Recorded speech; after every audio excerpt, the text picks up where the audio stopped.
네, 여호수아 9장입니다. 여호수아 9장 오늘은 16절부터 볼 건데, 우리가 저번 시간에 살펴봤던 것은 이스라엘의 승전 소식을 들었던 그 가나안 땅에 6족속의 이제 왕들이 비상 소집을 하는 것을 살펴봤죠. 이제 그들이 모여서 연합을 이룬 후에, 정말 병력을 크게 한 후에 이스라엘 백성들을 대적하려는 그러한 계획이 있었음을 보았습니다.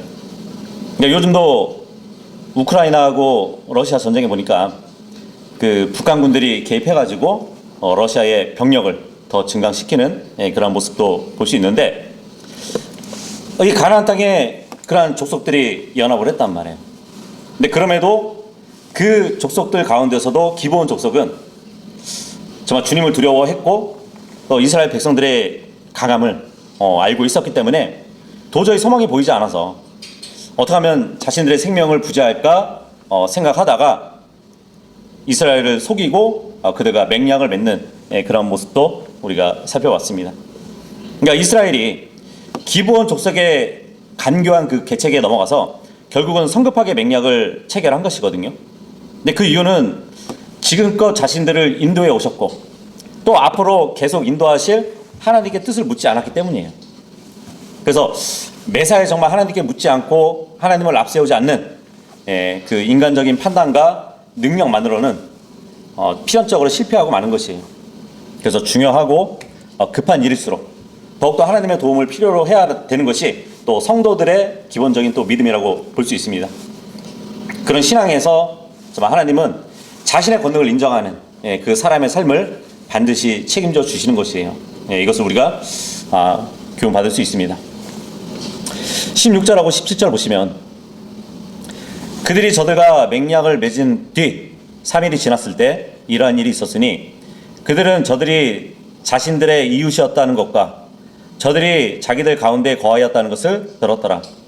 그런즉 이스라엘 자녀들이 여정을 떠나 셋째 날 저들의 도시에 이르렀더라. 이때 그들의 도시들은 기브온과 크피라와 무에롯과 키랏 여아림이었더라.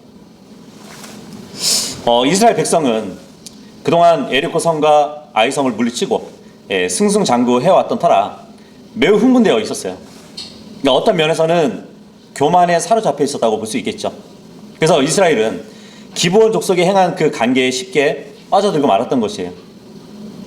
기브온 족속이 파견한 그 대사들, 이 대사들과 동맹의 언약을 체결한 지 딱 3일 후에 이스라엘은 자신들이 기브온 족속에게 속았다는 그 사실을 깨닫게 됐습니다. 이렇게 3일 뒤에 알게 된 이유는 이 기브온 거주민들이 거주하고 있는 곳이 이스라엘 백성들이 진을 치고 있는 그 길갈에서 걸어서 3일이면 당도할 수 있는 거리였거든요. 그러다 보니까 3일 후에 알게 되었던 것이에요. 그러니까 다시 말하면 보통 이제 고대 국가 간의 간습상 이런 화친 조약을 맺잖아요. 그러면은 그 국가의 대사들이 서로의 국가를 방문하는 것은 너무 당연한 일이었거든요. 그래서 3일 뒤에 그 기브온 족속 그 땅을 방문한 결과 그들의 신분을 알게 되었고, 그 진실을 알게 되었을 때 이스라엘 백성들은 속았다는 분노심과 수치심으로 마음이 복잡했을 것이에요. 근데 여기서 우리는 한 가지 교훈을 발견할 수 있습니다. 그러니까 휘 족속인 기브온 거주민들이 이스라엘을 속이기 훨씬 이전에 이미 이스라엘 12지파의 조상이었던 야곱의 12아들이 휘 족속들을 먼저 속였다는 사실이에요. 우리가 이것도 저번 시간에 잠깐 나눠봤죠. 그러니까 여동생 디나가 강간을 당했던 그 치욕을 보복하기 위해서 야곱의 아들들이 할례를 이용해가지고 그 족속들을 속인 후에 무참히 살려했던 그 일이 있었잖아요. 창세기 34장에 보면. 근데 이제 그 디나 사건이 있은 지 500년 정도 시간이 흘렀어요. 그래서 반대로 지금 이스라엘이 휘 족속들에게 속임을 당한 것이에요. 그러니까 뿌린 씨를 거뒀다고 우리는 볼 수 있겠죠. 그래서 어쩌면 하나님의 경륜상, 그러니까 휘 족속인 기브온 거주민들이 가나안 족속들의 진멸되는 그 상황에서도 살아남는 것은 이스라엘이 저지른 그 디나 사건에 대한 배상인지도 모르겠어요. 그래서 이제 후일에 가나안 땅을 12지파의 유업으로 이렇게 여호수아가 나눠줄 때 이 기브온은 베냐민 지파에게 분배됩니다. 사무엘하 21장에 보면은 이러한 화친 조약이 있음에도 불구하고 사울 왕이 많은 기브온 족속을 죽인 그 사실이 또 기록되어 있습니다. 그래서 다윗 왕 때에 기브온 사람들이 이제 사울의 집에 보복을 막 갈 것을 요구했을 때 다윗은 그 족속들에게 돈을 주면서 무마하려고 또 했었죠. 또 기브온에서 발생한 일 중에 하나가 또 있는데 솔로몬이 한 번은 기브온 높은 서소, 그러니까 예전에 산당이라고 이렇게 불렸던 그 높은 처소에서 거대한 일천 번제를 하나님께 드린 일이 있었죠. 그러니까 솔로몬이 그날 밤에 기브온에서 잠들고 있을 때 하나님께서 꿈에 나타나셔가지고 솔로몬을 향해서 무엇이든지 원하는 것을 들어주리라고 이렇게 약속하셨고, 그때 솔로몬 왕은 지혜를 구하기도 했었습니다. 어쨌든 오늘 여호수아 9장 이 본문에 보니까 이스라엘의 셋째 날 그들의 도시에 이르렀을 때 그들이 자신들을 속였다는 것을 알게 됐죠. 그러면서 이제 기브온의 주변 도시들을 이렇게 보았다고 합니다. 첫 번째 도시는 휘 족속 중에 한 도시인데 크리파예요. 이 크리파라는 도시는 기브온으로부터 서쪽으로 약 3시간 정도 떨어진 거리에 있는 땅이고요. 나중에 베냐민 지파의 영토가 됩니다. 근데 이제 바벨론 포로로 이 베냐민 지파가 포로로 잡혀갔다가 나중에 수룹바벨과 함께 돌아올 때 이 크리파 거주민들도 함께 섞여 있던 것을 성경에 기록해주고 있어요. 두 번째 도시는 브에롯인데 이 도시도 이제 역시 나중에 베냐민 지파 속하게 되는데 바벨론 포로에서 이게 돌아온 이후에 베냐민 족속의 이제 브에롯 사람 림몬의 두 아들 바하나와 레캅의 이야기가 또 기록되어 있고요. 다윗이 거느리던 30명의 용사가 있었는데 그 가운데 하나가 이 브에롯 출신이에요. 요압의 병기 잡은 자로 나하레라는 사람이 기록되어 있습니다.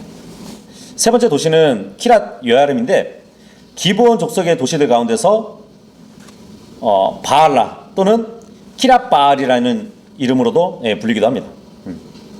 바알이라는 이름이 들어가네요. 어쨌든 이 도시도 후에 유다 지파 그리고 베냐민 지파 사이에 경계선에 이렇게 위치하게 돼요. 역사상으로 보면 이제 필리스타인들이 언약궤를 베세메스로 이렇게 돌려보낸 후에 다윗 왕이 예루살렘으로 가져갈 때까지 그 언약궤가 여기 키랏 여야림에 20년 동안 이렇게 체류한 적이 있었어요. 어쨌든 요 세 도시가 기브온 둘러싸고 있는 도시였습니다. 18절 19절 보시면 그런데 이스라엘 자녀들은 저들을 치지 않았으니 회중의 통치자들이 이스라엘의 주 하나님을 두고 저들에게 맹세한 까닭이라. 그런즉 온 회중이 통치자들을 대적하여 불평하였더라. 그러나 모든 통치자들이 온 회중에게 이같이 말하였더라. 우리가 이스라엘의 주 하나님을 두고 그들에게 맹세하였도다. 그러므로 이제 우리가 그들을 건드려서는 아니 되느니라. 그렇죠? 이스라엘은 자신들이 기브온 족속에게 속았다는 그 사실을 깨닫게 됐지만 그렇다고 해서 이스라엘은 자신들의 맺은 언약을 아무렇게나 이렇게 파괴할 수는 없었습니다. 왜냐하면 주 하나님의 거룩한 이름을 두고 언약을 체결했기 때문이에요. 그래서 민수기 30장 2절에 보면은 이런 말씀이 있어요. 만일 어떤 남자가 주께 서원으로 서원하거나 자기 혼을 속박으로 속박하는 맹세로 맹세한다면 그는 자신의 말을 어기지 말지니 그는 자기 입에서 나오는 모든 것대로 행할지니라. 그러니까 구약의 명령을 보면 만일 사람이 주 하나님께 뭔가를 서원하거나 아니면 하나님의 이름으로 뭔가를 하겠다고 이렇게 맹세를 하잖아요. 그러면 그 서원이나 맹세를 꼭 지켜야 한다는 거예요. 만일 지키지 않으면 죄를 짓는 거였어요. 자기가 서원을 해놓고 행하지 않거나 또 맹세를 헛되게 하지 말아야 되는데 하나님께 약속한 그것들을 이행하지 않는 것은 하나님을 우롱하는 죄였어요. 그리고 하나님에 대한 불신앙이었습니다. 그래서 다윗도 자신의 시편 15편 4절에 보면은 이렇게 기록을 합니다. 그는 자기 자신에게 해가 되는 것이라도 맹세한 것을 바꾸지 아니하는 자요. 네. 이렇게 노래하면서 맹세는 변하면 안 된다고 이렇게 강조를 하고 있어요.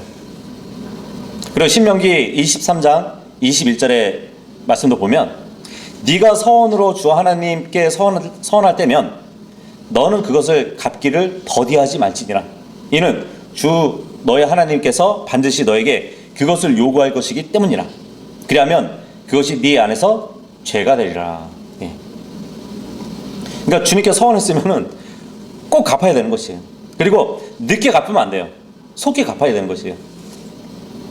나중에 하나님이 그 맹세한 것을 요구하실 거래요. 굉장히 두려운 말씀이죠. 결국 이스라엘은 하나님 앞에서 자신들이 행한 약속을 스스로 파기할 수 없었어요. 자신들을 기만한 기본 족속을 정말 징벌하고 싶었지만 그럴 수 없었던 것이에요. 그런데 사실 하나님께 서원하는 것은 의무는 아니었거든요. 신명기 23장 22절에 보잖아요. 거기 보면 그러나 만일 네가 서원하기를 삼가하면 그것은 네 안에서 전혀 죄가 되지 아니하리라, 이 말씀이 있어요. 그러니까 주님께 뭘 서원한다는 것은 의무사항이 아니었단 말이에요. 의무적인 것은 서원을 한 뒤에 그것을 이행하는 것이었어요. 근데 지키지 않을 그 서원을 하게 되면 죄를 지을 수 있다는 것이에요. 서원을 해놓고 그 서원에 대한 의무를 행하지 않으면 하나님께 죄를 범하는 것이고, 그 의무를 또 파기한다면 그 사람은 자신의 생명에 손상을 입히는 것이에요. 솔로몬도 서원하고 갚지 않는 것보다 처음부터 아예 서원을 하지 않는 편이 낫다고 전도서 5장 5절에 기록을 했었습니다. 만약에 여러분이 주님께 약속을 하려고 한다면 명심할 것이 하나 있는데, 지키지 않느니 차라리 처음부터 하지 않는 편이 낫다는 것이에요. 근데 많은 그리스도인들이 어떤 설교를 듣고 신앙의 막 도약을 위한 다짐도 하고 도전을 가질 수는 있는데, 더 나아가서 막 주님을 위해서 내가 무엇을 하겠느니, 무엇을 바치겠느니 그렇게 서약하는 사람들이 있다는 얘기예요. 내가 내 이웃을 위해서 어떻게 살아가겠느니, 자신이 치러야 할 대가를 정말 고려해보지 않은 채 하나님께 약속하기도 한단 말이에요. 정말 그 일을 해야 하는 것인지 성경의 조언을 구하지 않고 자기 생각대로 정한다는 것이에요. 마찬가지로 이스라엘도 지금 이렇게 하나님의 뜻을 묻지 않고 자신들의 감정과 의지만을 앞세우고 맹세를 해가지고 크나큰 실수를 해버린 것이에요. 그러면서 이제 뼈저린 아픔을 경험하게 되는 것입니다. 어떤 분은 이제 이 화친 조약이 기브온의 거짓에 속아가지고 맺어진 언약이니까 이 거짓이 발견된 후에는 그 조약을 파기할 수 있지 않습니까? 이렇게 반문할 수도 있어요. 근데 중요한 것은 이 언약이 단순히 이스라엘과 기브온 족속과의 언약이 아니라 하나님, 주의 이름으로 된 언약이니까 만약 어떠한 이유에서든지 이 언약이 파기된다면 이스라엘의 하나님, 그 주의 이름이 이방인들 중에서도 멸시를 당하는 것이에요. 근데 그뿐만 아니고 주님의 신실하신 속성이 의심을 받게 된다는 점이에요. 그래서 이 언약을 파기해서는 안 되었던 것입니다. 그런데 율법 조항을 보잖아요. 알지 못한 상태에서 잘못 서원을 했거나 아니면 잘못 맹세를 했을 경우에는 그 사람을 구제할 수 있는 조항이 있어요. 레위기 5장 4절에서 6절 말씀을 보잖아요. 거기 보면 혹은 만일 어떤 혼이 그의 입술로 악을 행하거나 선을 행하겠다고 발표하면서 맹세하면 사람이 그 맹세로 발표한 것이 무엇이든지 간에 그것이 그에게서 감추어졌다 해도 그가 그것에 관하여 알게 되는 그때에 그가 이런 것들 중 하나에서 유죄가 되리라. 그러니까 맹세를 하는데 너무 무모하게 맹세한 경우에 그러한 자는 하나님께 죄를 얻게 된다는 말을 해주고 있는 것이에요. 5절에도 보면 그리고 그가 이런 것들 중 하나에서 유죄가 될 때 이러한 일이 일어나야 하리니 그는 자신이 그 일에 있어서 죄를 지었다고 자백할지니라. 그러니까 스스로 무모하게 이렇게 발설했던 맹세가 율법을 통해서 보니까 그 율법을 위배하는 맹세였어요. 그렇다면 잘못되었다는 것을 깨닫게 되잖아요. 그러면 지체 없이 하나님께 스스로 자백을 해야 된다고 말씀을 해주고 있습니다. 6절 보시면 그런 다음에 그는 자신이 저지른 자신의 죄로 인하여 주께 그 범법 제물을 가져올지니 양이나 염소 떼에서 취한 암컷 한 마리로 어린 양 한 마리나 염소들 중에서 취한 새끼 염소 한 마리를 죄의 제물로 가져올지니라. 그런 다음에 제사장은 그의 죄에 관하여 그를 위하여 속죄를 이행할지니라. 이 말씀이 있어요. 그러니까 이렇게 모든 사실을 제대로 알지 못하고 성급하게 맹세를 한다면 결국은 맹세로 죄를 짓게 되는 것이거든요. 어쨌든 자신이 너무 무모하게 서원을 하거나 율법에 위배되는 맹세를 하게 되면 이렇게 구제할 수 있는 방법을 하나님이 말씀해 주셨단 말이죠. 그 이스라엘의 초대왕 사울은 자신의 입을 열 때마다 주님의 이름으로 맹세를 했었어요. 그런데 결국 하나님은 사울에게 그 맹세에 대한 책임을 물으셨습니다. 근데 사울은 단 한 번도 회개하지 않았어요. 그래서 하나님은 그의 맹세에 대해서 책임을 지게 하셨습니다. 그러니까 한 번은 사울이 전투에서 대적들을 쳐부시기 위해서 자기 백성 중에서 누구라도 뭔가를 먹으면 저주를 받을 것이라고 그렇게 맹세를 했었어요. 그래서 모든 군대가 굶게 됐죠. 금식을 하게 됐단 말이에요. 그런데 이 사울왕의 아들 요나단이 그 맹세를 했던 장소에 없었어요. 군대를 이탈했던 그런 상황이 있었단 말이죠. 근데 이제 배가 고프니까 꿀을 조금 먹게 된 것이에요.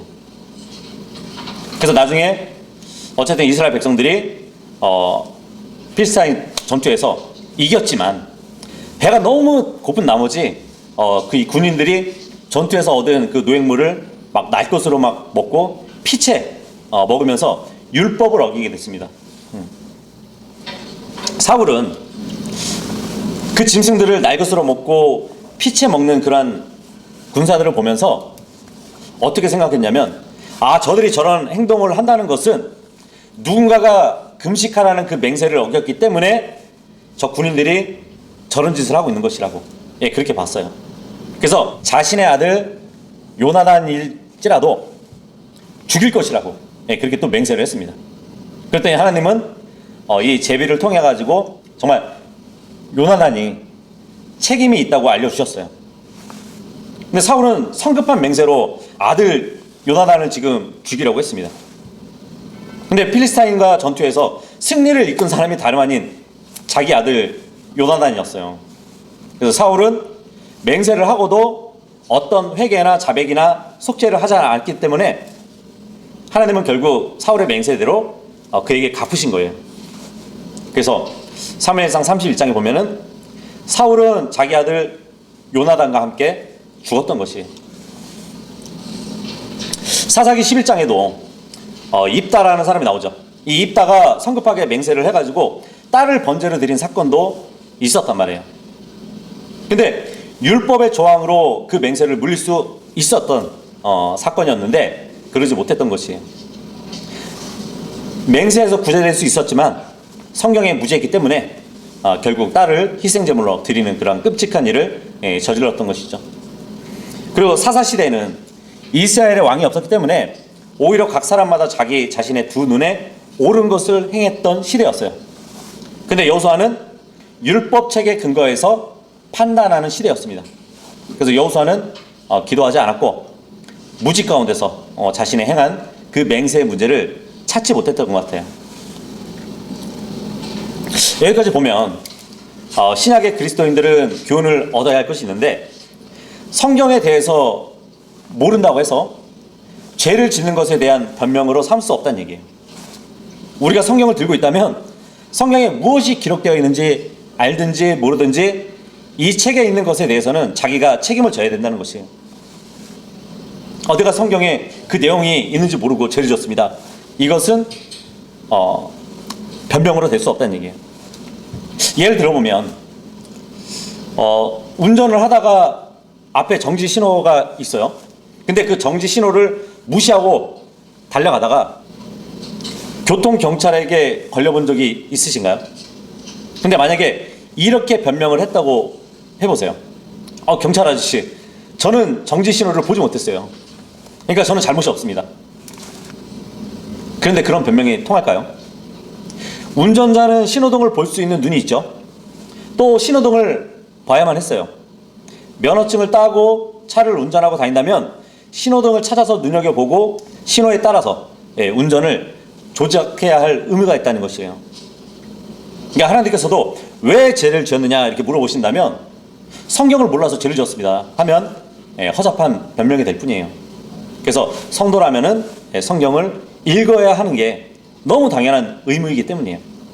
그래서 요한복음 5장 39절에 보면은 그렇게 명령을 하신 것이에요. 성경 기록들을 찾아보라. 이는 너희가 그것들 안에 영생이 있다고 너희가 생각하기 때문이라. 그런즉 성경 기록들은 나에 관하여 증언하는 것들이라. 자, 그런데 어쩌면 여호수아는 성경에 무지하지 않았을 수도 있습니다. 그 맹세 구제법을 알고 있었을 수도 있어요. 그럼에도 여호수아가 율법을 적용시키지 못한 이유가 있다면 아마도 레위기 5장의 말씀은 이스라엘이라는 민족에게 집합적으로 적용되지 않고 개인에게만 적용될 수 있었기 때문일 수도 있습니다. 어쨌든 이스라엘의 지도자들은 자신들의 실수 때문에 회중 모두에게 골칫거리를 안겨주었어요. 그래서 이스라엘 백성들은 기브온 거주민들의 계략에 속아서 그들과 화친을 맺은 족장들을 원망했습니다. 그 이유는 가나안 족속들을 모두 멸하라는 그 하나님의 명령을 지킬 수 없었기 때문이죠. 그래서 이것은 과거에 하나님의 명령을 어긴 대가가 얼마나 큰 것이었는지 체험했던 이스라엘 백성들에게는 심각한 문제였어요. 하지만 기브온과의 화친은 하나님의 이름으로 맺어졌기 때문에 파기할 수가 없었습니다. 그래서 이렇게 지도자들이 맺은 약속을 지켜야 한다는 그 생각, 그것은 칭찬할 만하지만 책임을 맡은 자들로서 자신들의 판단을 신뢰한다고 해서 모든 회중들에게 어려움을 주지 않도록 신중하게 처신할 필요가 있었다는 것이에요. 20절, 21절 보시면 우리가 이것을 그들에게 이행하겠노라. 우리가 그들에게 맹세한 그 맹세로 인하여 진노가 우리 위에 임하지 않도록 실로 우리가 그들을 살게 해야 하리라. 이어서 통치자들이 그들에게 말하기를 그들로 하여금 살게 하라.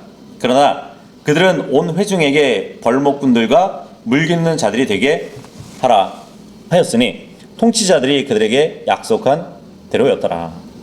이스라엘 족장들이 이 맹약을 하는 일에 너무 성급하게 말려들어가지고 실수를 범했어요. 근데 맹세한 것이 자신들에게 손해가 될지라도 시편 15편 4절의 말씀처럼 그 맹세를 어기면 안 되었습니다. 이스라엘 족장들은 아이성 전투에서 당한 그 참패가 그들의 죄로 인해서 하나님의 진노를 당한 것이라는 것을 너무 잘 알고 있었어요. 그렇기 때문에 두 번 다시 죄를 지어서 하나님의 진노를 당하고 싶은 그런 마음은 없었을 겁니다. 그런데 약 400년 후에 사울 왕이 이 언약을 무시하고 기브온 사람들을 학살하는 바람에 하나님의 진노를 받아가지고 다윗 시대에 3년 동안 기근이 임하게 되었던 것이에요. 결국 하나님의 진노는 사울에게서 출생한 그의 후손 7이 기브온 사람들의 손에 처형당하면서 그치게 되었던 것이에요. 결국 비록 속아서 맺은 조약이지만 하나님께서도 그 화친 조약을 승인하셨기 때문에 먼 훗날 사울이 이 맹약을 위반했을 때 하나님도 불쾌히 여기셨던 것이에요.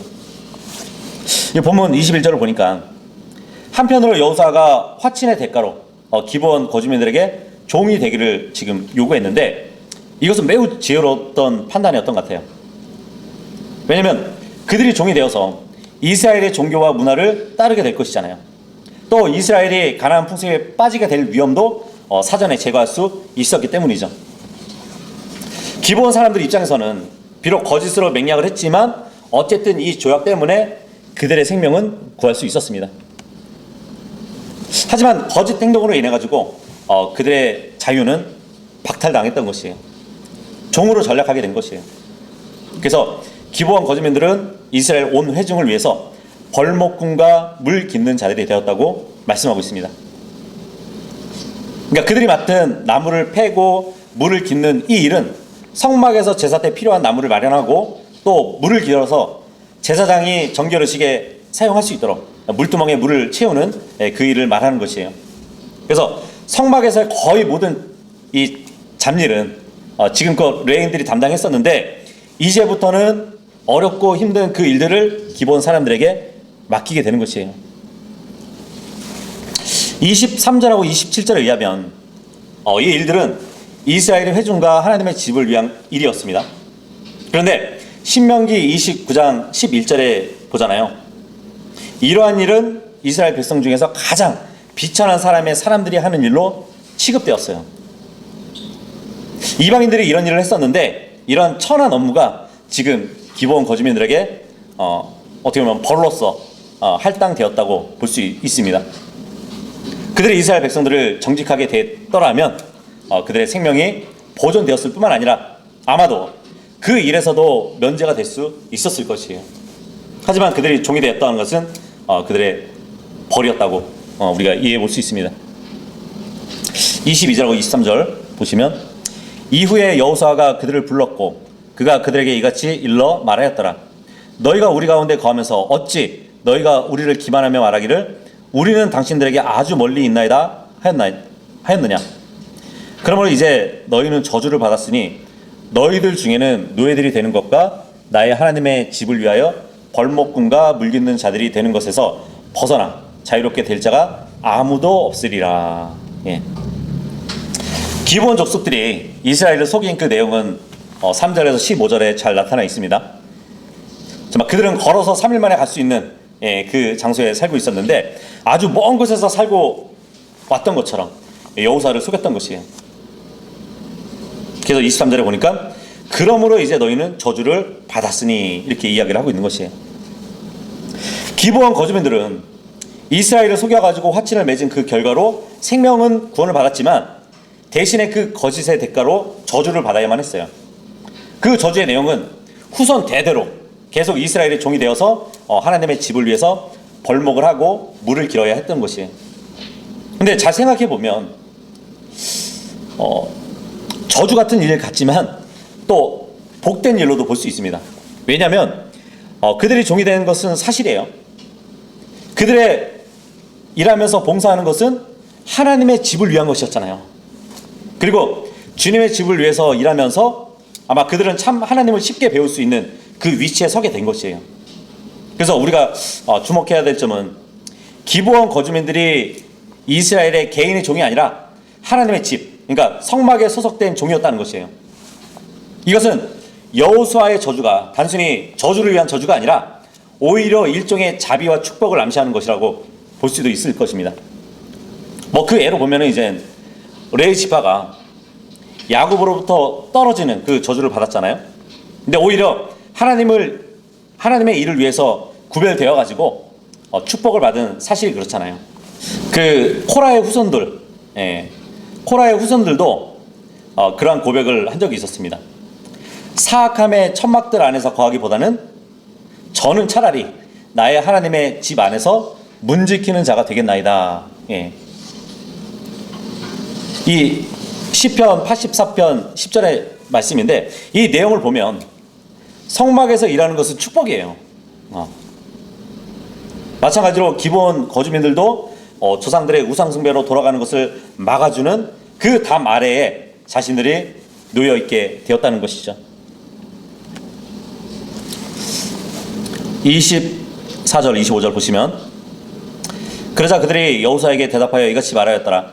이는 주 당신의 하나님께서 자신의 종 모세에게 명령하시어 이 모든 지역을 당신들에게 주라고 하신 것과 그 지역의 모든 거주자들을 당신들 앞에서 멸하라 하신 것이 당신의 종들에게 명확히 알려진 까닭이니이다. 그러므로 저희는 당신들로 인하여 저희의 생명들을 잃을까 심히 무서웠기 때문에 이것을 행하였나이다. 그런즉 보소서 이제 저희가 당신의 손 안에 있나이다. 당신이 저희에게 행하기에 좋고 옳게 보이는 대로 행하소서. 예. 여기에는 23절의 여호수아의 저주에 대해서 기브온 거주민들이 해명을 하는 그 동시에 기꺼이 그 선언을 받아들이는 그 장면이 묘사되어 있습니다. 그러니까 해명의 요점은 그거예요. 자신들의 목숨을 부지하려고 어쩔 수 없이 거짓을 행했다는 것인데 그 거짓에 대한 대가로 기꺼이 이스라엘의 종이라도 되겠다는 그 내용이죠. 이렇게 가나안의 후손들인 휘 족속의 기본 거주민들이 이스라엘의 종이 되었다는 그 사실을 보면 우리는 일찍이 창세기 9장 25절, 26절을 떠오르지 않을 수가 없어요. 그 말씀을 보면 이에 그에게 말하기를 가나안이 저주를 받기 바라노라. 그는 그의 형제들에게 종들의 종이 되리라 하였더라. 이어서 그가 이같이 말하였더라. 셈의 주 하나님께서 찬양 받으시기를 바라노라. 그런즉 가나안이 그의 종이 되리라. 이 말씀은 이제 노아의 저주가 가나안에서 성취되었다고 또 이렇게 적용해 볼 수 있을 것 같습니다. 26절, 27절 보시면 그러자 그가 저들에게 그렇게 행하였으니 이스라엘 자녀들이 저들을 살해하지 못하도록 그들의 손에서 저들을 구출하였더라. 그리고 여호수아가 그 날의 회중을 위하여 또 주의 제단을 위하여 저들을 그분께서 선택하실 곳 안에 벌목궁들과 물깃는 자들로 삼았으니 바로 오늘날까지 이르니라. 기브온 거주민들과 맺은 조약의 핵심은 그들을 살려 주었다는 15절의 말씀이에요. 여호수아는 19절에서 20절에서도 재차 그들을 해치지 말 것을 강조하고 있습니다. 왜냐하면 가나안 족속인 이 기브온 거주민들에게 속아서 화친을 맺은 것에 대한 불만을 갖고 있는 군인들을 봤을 때 행여나 화친 조약을 무시하고 그들을 진멸할까 우려했기 때문이에요. 그러면서 이제 27절에 보니까 그분께서 선택하실 곳, 그러니까 하나님이 선택하실 그 장소는 신명기 12장 5절에 언급된 성소를 가리킨다고 볼 수 있겠죠. 거기 말씀 보시면 오직 주 너희 하나님께서 자신의 이름을 거기에 두려고 너희의 모든 지파들 중에서 선택하실 곳으로 곧 너희가 찾을 그분의 거처인 거기로 너희는 나올지나, 이 말씀이 있거든요. 아니면 더 넓게 보면 하나님이 선택하실 곳은 예루살렘이라고 볼 수도 있습니다. 신명기 68편 67절에 보면 게다가 그분께서 요셉의 장막을 거부하셨고 에프라임 지파를 선택하지 아니하셨도다. 그러나 유다 지파 곧 그분께서 사랑하신 시온산을 선택하셨도다. 이 말씀이 있거든요. 그러니까 실로가 있던 에프라임 지파가 아니라 시온산이 있던 예루살렘을 선택하실 것이라고 말씀을 하고 있단 말이죠. 그리고 시편 6편 6절에도 보면 그러나 내가 나의 이름이 거기에 있도록 예루살렘을 선택하였고 나의 백성 이스라엘을 다스리도록 다윗을 선택하였노라, 이 말씀도 있거든요. 그러니까 예루살렘 도시는 하나님께서 자기 자신의 이름을 둘, 자신이 지상에서 영원히 살 곳이라고 말씀하신 장소라고 볼 수 있습니다. 그래서 하나님께서 선택하신 그 예루살렘에 이 기브온 거주민들이 종으로 살 것이라는 것을 말씀해 주고 있는 것이에요.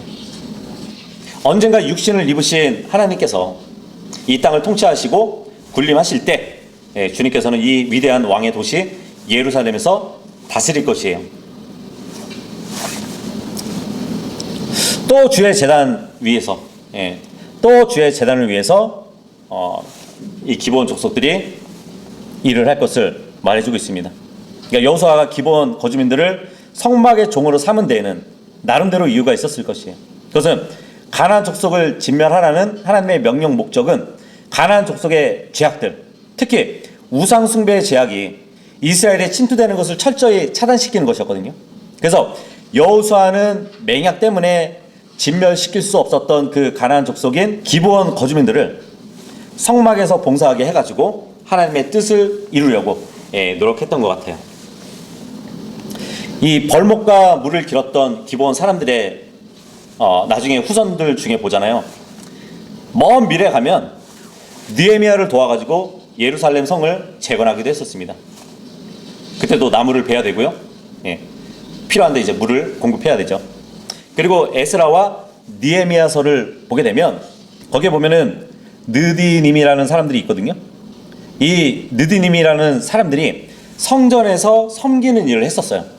그래서 어쩌면 이 느디님 사람들이 곧 기브온 사람들일 것이라고 또 생각이 됩니다. 히브리어로 느디님이라는 뜻은 주어진 자들 아니면은 바쳐진 자들이라는 뜻이 있거든요. 그래서 느디님이 기브온 사람들을 가리킬 가능성이 있다는 것이에요. 그리고 사무엘하 21장 1절에서 9절까지 언급된 사항을 보잖아요. 그러면 기브온 사람들이 다윗 시대에도 존재했었습니다. 그러니까 27절에 쭉 하나님이 선택하신 그 예루살렘에 이 기브온 거주민들이 주님을 위해서 일을 할 것이라는 그 말씀은 역사적이기도 하고 예언적인 요소를 담은 구절이라고 볼 수 있습니다. 이렇게 여호수아와 족장들이 기브온 거주민들에게 속아서 하나님의 명령을 준행하지 못하게 된 것은 자신들의 판단을 믿고 경솔했기 때문이에요. 그래서 사람의 판단력은 매우 제한적입니다. 사람의 지혜는 한계가 있어서 누구나 실수를 할 수밖에 없어요. 그러니까 성도들은 자신의 지혜를 믿고 행동해서는 안 되는 것이에요. 그래서 아무리 쉽고 작은 일이라 할지라도 말씀과 기도로 하나님의 뜻을 구해야 하는 것이에요. 그 지혜의 하나님은 인간의 모든 일을 알고 계시기 때문에 그 뜻을 따르기만 하면 결코 실패할 수 없는 것이에요. 그러니까 성도들은 매사에 사람이 아니라 먼저 하나님께 나아가는 삶을 살아야 될 것입니다.